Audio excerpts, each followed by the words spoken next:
Something unthinkable just happened in Iran. The regime that spent decades saying it would resist any pressure has now been forced to ask its own people to reduce energy consumption while trying to ease the naval blockade imposed by the United States. This Tuesday, April 28, 2026, the crisis stopped being just military and started entering Iranian homes. President Masoud Pezeshkian appeared on state television asking Iranians to use less electricity and control their energy consumption. The statement came after days of American pressure on ports, ships, and routes connected to Iran. The government tried to present the request as a matter of responsibility, but the message is different. Tehran is feeling the weight of the blockade and fears that the population will realize the seriousness of the situation. I'll tell you all about that in a moment, but right now you'll want to be subscribed. Subscribe to the channel to stay well informed, real-time information with the best journalistic quality you've ever seen. Setting the standard for credibility, Milson Alves. For years, the Revolutionary Guard sold the idea that Iran would withstand sanctions, attacks, isolation, and war. This rhetoric was used to justify sacrifices, repression, and military spending. Now, the same structure that promised resistance is asking ordinary citizens to turn off lights and help the government get through a crisis created by its own confrontational strategy. The United States blockade doesn't just target ships leaving with oil. It also puts pressure on vessels trying to enter Iranian waters, especially when there is suspicion of cargo linked to the military sector. The seizure of the Tosca vessel showed this new aspect of the operation. According to maritime security information cited by Reuters, the ship was carrying dual-use items, materials that could serve both civilian and military purposes. This detail is decisive. Washington is not just trying to reduce Iran's oil revenue. It is trying to cut off the arrival of equipment that could help the Revolutionary Guard rebuild missiles, drones, and other structures used in regional conflicts. For Tehran, each ship stopped means less money, less supply, and less room to maneuver. CBS News reported that dozens of vessels turned back when they encountered the American blockade. This shows that the blockade has moved from being just a threat to becoming a real obstacle to maritime traffic connected to Iran. The crisis became even more severe because Iran tried to turn the Strait of Hormuz into a weapon against the world. Tehran restricted passage, increased tension in the Gulf, and tried to use the oil route as leverage. However, the United States' response changed everything. The regime wanted to scare Washington and the global market, but it saw its own ports under pressure and its economy even more isolated. Tehran's latest proposal reinforces this shift.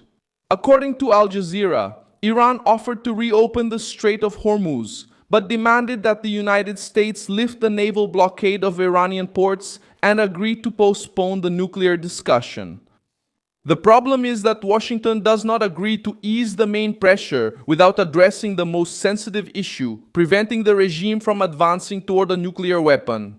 Reuters reported that Trump was dissatisfied with the Iranian proposal precisely because it did not address the nuclear program. For the White House, Tehran's plan seemed like an attempt to catch a break without giving up anything essential. Iran wanted to ease the pressure on its ports, open up Hormuz, and buy time.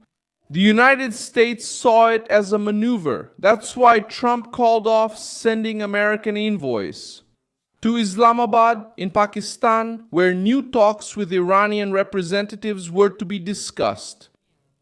The message was direct. If Iran wants to negotiate, it needs to present something concrete. Long trips to hear empty proposals seem to be losing favor. Washington believes it has more cards to play.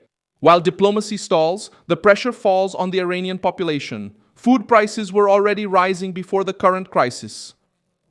The International Food Policy Research Institute pointed out that Iran was still facing high food retail inflation in 2025 with an annual increase of 42%.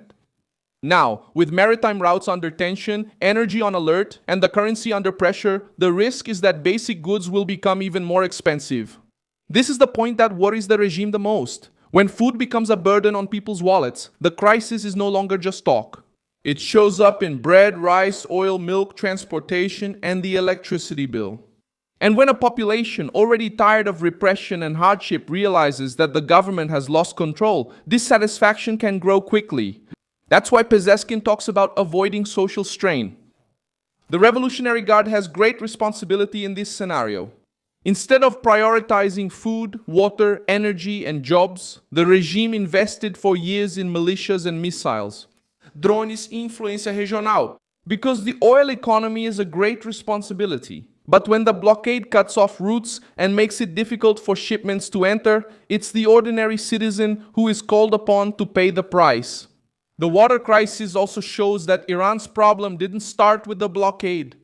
Reuters had already reported that Tehran was facing one of the worst water crises in decades, warning that the capital could become uninhabitable if the drought continued. The government itself talked about rationing and even the possible evacuation if the rains didn't come. The American blockade found an Iran already fractured from within.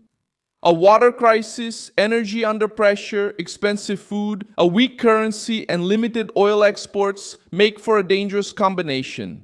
The United States operation only accelerated what was already exposed. The image of absolute resistance is beginning to give way in the face of needs. Electricity, food, and stability. In the global market, the impact is also serious. The World Bank projected a 24% increase in energy prices in 2026 because of the war in the Middle East, as well as a 31% increase in fertilizer prices. The institution also warned that millions of people could face acute food insecurity if the conflict drags on. Hormuz is not just a maritime passage, it's a lifeline of the world economy. That's why even the Iranian attempt to use the strait to blackmail others turned out to be costly. By threatening a vital route for energy and trade, Tehran forced a bigger response. The United States started treating Iranian ports as the center of pressure. The regime tried to create fear outside, but ended up bringing fear inside.